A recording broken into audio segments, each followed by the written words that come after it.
सच्चा भक्त कौन। पुराने समय में दो संत एक साथ रहते थे। दोनों की भक्ति का तरीका अलग अलग था। एक संत दिन भर तपस्या और मंत्र जाप करते रहता था, जबकि दूसरा संत रोज सुबह शाम पहले भगवान को भोग लगाता और फिर खुद भोजन करता था। एक दिन दोनों के बीच झगड़ा होने लगा कि बड़ा संत कौन है। इस दौरान वहां नारद मुनि पहुंच गए। नारद ने दोनों संतों से पूछा कि किस बात के लिए लड़ाई कर रहे हैं।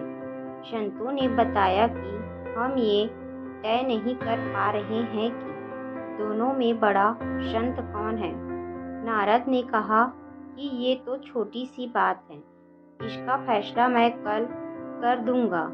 अगले दिन नारद मुनि ने मंदिर के दोनों संतों की जगह के पास हीरे की एक एक अंगूठी रख दी। पहले तप करने वाला संत वहां पहुंचा।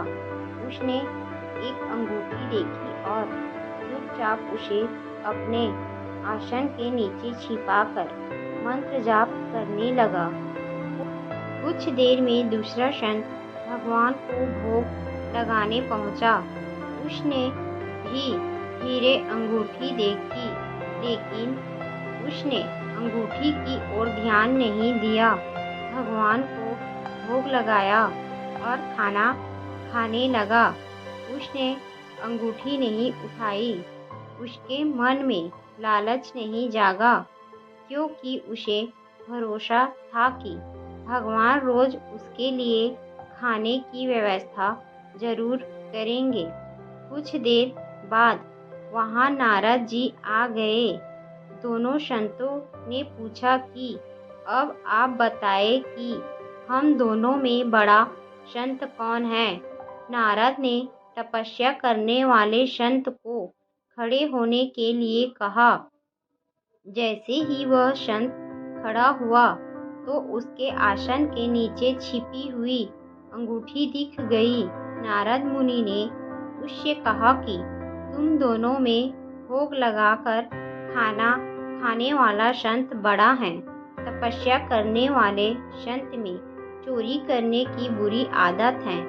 उसने भक्ति के समय में भी चोरी करने से संकोच नहीं किया, जबकि भोग लगाने वाले संत ने अंगूठी की ओर ध्यान तक नहीं दिया।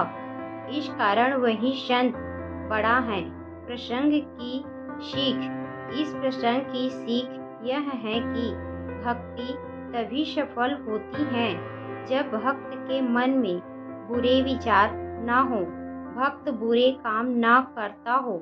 जिस भक्त के विचार पवित्र हैं और जो बुरे कर्मों से दूर रहता है, सिर्फ उसे ही भगवान की कृपा मिलती है।